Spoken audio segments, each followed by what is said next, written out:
नमस्कार दोस्तों, मैं डॉक्टर विनय गुप्ता और इस समय जो मेरे साथ आप शख्सियत देख रहे हैं वो किसी परिचय का मोहताज नहीं हैं। वो हैं पूंडरी हलके से हमारे फायर ब्रांड विधायक सतपाल जामा जी। स्वागत है सर आपका हमारे इस शो में। तो सतपाल जामा जी आज आए हुए हैं second Haryana state open zonal roller skating championship में मुख्य अतिथि के तौर पर, और आज इनसे मुलाकात भी हो गई पहली बार मेरी विधायक बनने के बाद। सर कैसा लग रहा है आपको इस प्रोग्राम में आकर? बिल्कुल सर, देखिए सर, हमारी हरियाणा सरकार है, वो भी सर खेलों को बहुत बढ़ावा दे रही है और खेलों के लिए हमेशा तत्पर रहती है। और जब मुझे किसी भी खेल में कोई इनविटेशन आती है तो मैं झट से उसको एक्सेप्ट करता हूँ, क्योंकि जब हमारे बच्चे खेलों में आगे बढ़ेंगे तो हमारा डेफिनेटली हमारा हरियाणा, हमारा देश आगे बढ़ेगा। जी, तो सर आप पर्सनली भी कोई गेम परस्यू करते थे, खेलते थे? जी सर, हम स्कूल डेज में सर फुटबॉल भी, सर क्रिकेट भी, कबड्डी भी, और मेरा अपना खुद का फेवरेट था ट्रिपल जंप। Triple jump? हाँ, ट्रिपल जंप में सर बड़ा अच्छे से तो करते आप थे। किस लेवल तक गए ट्रिपल जंप में? सर हमारा उस टाइम इतना नहीं था खेलों में, लेकिन हम यहाँ पे कैथल भी आए हैं, 2-3 बार यहाँ पे आए हैं। तो इतना मतलब ये कह सकते हैं कि भाई फोकस नहीं थे इन चीज़ों पे, लेकिन हमारे जो पीटीआई सर थे वो हमेशा बोलते थे खेल लो।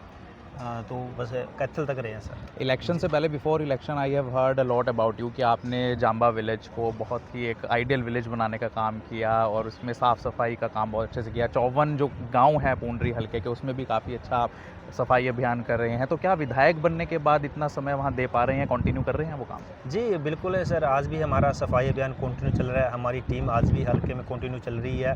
इवन देन के सर पहले से ज़्यादा साथी जुड़ चुके हैं, क्योंकि पहले तो क्या हमारे कार्यकर्ताओं की टीम थी, हमारे साथियों की टीम थी, लेकिन आज हमारे साथ प्रशासन की टीम भी है। और हम हर गांव में आज प्रॉपर मॉनिटर भी कर रहे हैं। जैसे कि गेहूँ कटने के बाद हर गांव में जो फिरनी होती थी, फिरनियों पे जितनी भी गंदगी होती थी उनको साफ़ किया गया, और प्रॉपर से मतलब सफाई अभियान आज भी चल रहा है और चलता रहेगा। जी सर, आपकी काफ़ी न्यूज़ में फॉलो करता हूँ कि यू आर अगेंस्ट करप्शन। आप करप्शन के खिलाफ भी आपने अभियान चलाया था, आपने विजिट भी की, औचक निरीक्षण किए काफ़ी हॉस्पिटल्स के और काफ़ी ऐसे सरकारी कार्यालयों के। तो वो कब तक चलेगा और जनता में कैसा रुझान है उस चीज़ को लेकर that you are doing that? देखिए विनय जी, हमारे यशस्वी प्रधानमंत्री नरेंद्र मोदी जी का विज़न है कि 2047 विकसित भारत। और विकसित भारत सर, जो हमने अपना भारत को अपने राष्ट्र को विकसित बनाना है, उसके लिए हमें ग्राउंड लेवल पे काम करना होगा, धरातल पे काम करना होगा। और उसके सामने जो एक सबसे बड़ी समस्या है वो है भ्रष्टाचार। क्योंकि भ्रष्टाचार की जड़ें इतनी गहरी हो चुकी है कि सर उनको उखाड़ने में समय लगेगा। लेकिन जिस तरह से हमारे यशस्वी प्रधानमंत्री इस पर काम कर रहे हैं और अपने देश को बहुत आगे लेके बढ़ाने का जो उनका विज़न है, काबिले तारीफ़ है। और उनसे ही प्रभावित होकर मैं राजनीति में आया। हमारे पूर्व में हरियाणा के मुख्यमंत्री और अभी वर्तमान में केंद्र में मंत्री मनोहर लाल खट्टर जी, जो उनकी ईमानदारी है सर, मैं उनका कायल हूँ जी। मैं उनसे बड़ा प्रभावित हूँ। और उनकी इसी वजह से सर मुझे लगता है कि भाई मैं भी अपने हलके के लिए, अपने गांव के लिए कर सकता हूं। और इसी को लेके मेरे छोटे भाई हैं लाभ सिंह है, जो आज की डेट में वर्तमान में गांव के सरपंच हैं। और हम दोनों ने भाइयों ने मिल के पहले अपने गांव को नंबर 1 गांव बनाया। हमने अवार्ड भी जीते हैं अपने वो शिक्षा में, स्वास्थ्य में, सुरक्षा में, मतलब हर तरह से अपने गाँव को एक विकसित गाँव बनाया। उसी गांव को सर हमने रोड मॉडल करके अपने हलके में उतारा है, और उसकी तर्ज पे आज हर गांव में काम हो रहे हैं, हर गांव में। लेकिन जो एक दिक्कत आ रही है वो आ रही है भ्रष्टाचार की। जी। और सर ये लड़ाई लंबी चलेगी, मुझे पता है ये लड़ाई लंबी चलेगी, और मैं पीछे हटने वाला नहीं हूँ। और ना मैं क्वालिटी के साथ कॉम्प्रोमाइज़ करूँगा, क्योंकि कुछ सर मतलब लोगों को आदत सी पड़ चुकी है, चाहे वो पंचायत का पैसा हो, चाहे ब्लॉक समिति का पंचायत हो, चाहे भी दूसरे पैसा हो, वो लगता है कि उनका अपना पैसा है। वो भूल जाते हैं कि जनता का पैसा है और ये डेवलपमेंट का पैसा है, डेवलपमेंट के लिए है, लोगों के लिए ये पैसा है। तो वो जो लड़ाई सर हमारी लंबी चलेगी और डेफिनेटली हम उसमें विजय होंगे और हमारा देश एक विकसित भारत भी बनेगा। सतपाल जामा जी, अब आप फ्यूचर में अपने आप को कहाँ देखते हैं? आप पहले जांबा गांव से निकलकर अब एमएलए बने, एमएलए के बाद अब आपको मंत्री के रूप में, मुख्यमंत्री के रूप में कहाँ देखते हैं, ताकि आप प्रदेश की और ज़ोरों शोरों से सेवा कर सकें जैसे आप विधायक रहते कर रहे हैं? देखिए विनय जी, प्रेजेंट में सर सिर्फ मैं एक छोटा सा अपनी पार्टी का कार्यकर्ता हूँ और एक विधायक हूँ।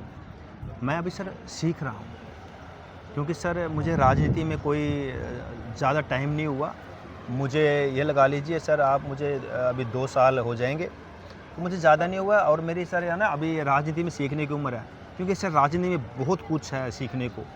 और सर जब तक आपका एक्सपीरियंस आपके पास नहीं होगा तो सर आगे कोई मंत्री पद या आगे बढ़ने का सर मैं सोच भी नहीं सकता।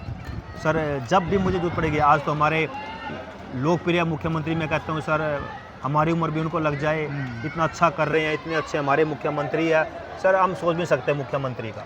क्योंकि सर जब हमें इतना एक काबिल होनहार हमें मुख्यमंत्री मिला हुआ है और सर इतना अच्छे से वो अपने प्रदेश को आगे लेके जा रहे हैं, तो सर वो सवाल ही नहीं पैदा होता। आने वाले टाइम में कौन से प्रोजेक्ट्स पूंडरी हलके को आप दिलवाने की सोच रहे हैं कि ये प्रोजेक्ट पूंडरी में आना चाहिए, कि ये चीज़ आनी चाहिए पूंडरी में? मेडिकल कॉलेज अब आ गया है पूंडरी के पास, मुंदड़ी में आ गया है, तो आप क्या मानते हैं कि भाई ये चीज़ पूंडरी में इस चीज़ की कमी है और ये मैं लाऊंगा अपनी विधायकी के दौरान? सर मैं अभी जो हमारा विज़न है अपने पूंडरी को डेवलप करने के लिए, चाहे वो शिक्षा में जो कमी है उनको पूरा करेंगे, खेलों में अगर कोई स्टेडियम, अगर कोई बड़ा स्टेडियम लाना पड़ेगा वो स्टेडियम भी लेके आएंगे, चाहे सर किसी डॉक्टर बनने के लिए कोई मेडिकल कॉलेज इससे ही बड़ा लेके आना पड़ेगा, क्योंकि सर हमारा भी नर्सिंग कॉलेज है हमारे मुंदड़ी में, अगर कोई सर इससे बड़ा मेडिकल कॉलेज लाना पड़ेगा वो भी लेके आएंगे। तो सर कोई सुविधाओं की कमी नहीं छोड़ेंगे। और सर हमारी सरकार का विज़न है कि सर मतलब हर फैसिलिटी हर इंसान तक पहुंचाना, जिसको हमारी भारतीय जनता पार्टी अंत्योदय कहती है कि जो पंक्ति में आखिरी आदमी खड़ा है उस तक भी हर फैसिलिटी पहुंचे। और उसके लिए सर चाहे कॉलेज हो, चाहे सर कोई भी किसी तरह की डेवलपमेंट का काम हो, जिसमें चाहे शिक्षा से लेके हो, चाहे खेलों से लेके हो, वो हर चीज़ हम अपने हलके में लाना चाहते हैं ताकि हमारा हलका और हमारा हरियाणा आगे बढ़ सके। आज हर व्यक्ति स्ट्रेस में है, टेंशन में है। मैं मनोरोग विभाग में हुआ सरकारी अस्पताल कैथल में। विधायक बनने के बाद कितना स्ट्रेस है आपको और कैसे उसे रिलीव करते हैं? कि मैं मूवी देखता हूँ, गेम खेलता हूँ, कहीं सॉन्ग सुनता हूँ, कैसे योगा करता हूँ, क्या करते हैं कि आपका स्ट्रेस रिलीव होता है? सर ये बात बिल्कुल आपकी जायज़ है सर। जब मैं राजनीति में नहीं था तो इतनी टेंशन, इतना स्ट्रेस नहीं था, लेकिन आज समस्याएं बहुत ज़्यादा हैं। जब मैं लोगों के दुख देखता हूं तो मैं खुद दुखी हो जाता हूं, बच्चों को दुखी देखता हूं तो मैं खुद दुखी हो जाता हूं। तो सर इन चीज़ों को दूर करने के लिए सबसे सर बेस्ट है योगा। ओके, योगा करते हैं आप? और मेडिटेशन। मेडिटेशन। सर योगा और मेडिटेशन रेगुलर करते हैं और इन चीज़ों से सर स्ट्रेस कम होता है। और सर लोगों से प्यार, जब लोगों की सर हम हेल्प करते हैं, लोगों को उनके चेहरे पे जो मुस्कान आती है सर, वो मेरे लिए एक डोज का काम करती है। जी, तो आपने जाना कि अपनी मेरिट, अपनी खूबियों, अपनी क्वालिटी के आधार पर एक सरपंच थे सर आप पहले? मेरे छोटे भाई सरपंच थे, तो एक सरपंच फैमिली से बिलोंग करते हुए विधायकी तक का सफ़र तय किया, यानी इनमें कोई तो खूबी होगी। ईमानदार एमएलए हमारे साथ पूंडरी के समय बैठे थे सतपाल जामा, जिन्होंने अपने बताया राजनीतिक सफ़र के बारे में, पर्सनल लाइफ के बारे में, स्पोर्ट्स भी खेलते थे और आज second Haryana state open roller skating championship में पहुंचकर बच्चों का मनोबल भी बढ़ा रहे हैं। देखिए सामने गेम चल रहा है और विधायक जी गेम का आनंद भी ले रहे हैं। कुछ देर में इनको वो ट्रॉफीज़ देख रहे हैं आप, वो टेबल पर रखी हुई ट्रॉफीज़, उन ट्रॉफीज़ को बच्चों में ये डिस्ट्रीब्यूट भी करेंगे। तो बहुत बहुत शुक्रिया सतपाल जामा जी का हमारे साथ यहाँ पर आने के लिए, जुड़ने के लिए। आशा करते हैं कि सतपाल जामा जी जैसे व्यक्ति एमएलए बने, मंत्री बने, मुख्यमंत्री बने और मनोहर लाल खट्टर की तरह केंद्रीय मंत्री भी बने, ताकि हमारे पूंडरी और कैथल को बहुत सारी ऊंचाइयां वो छू सके हमारा हल्का। बहुत बहुत शुक्रिया। मैं डॉक्टर विनय गुप्ता, सतपाल जामा के साथ।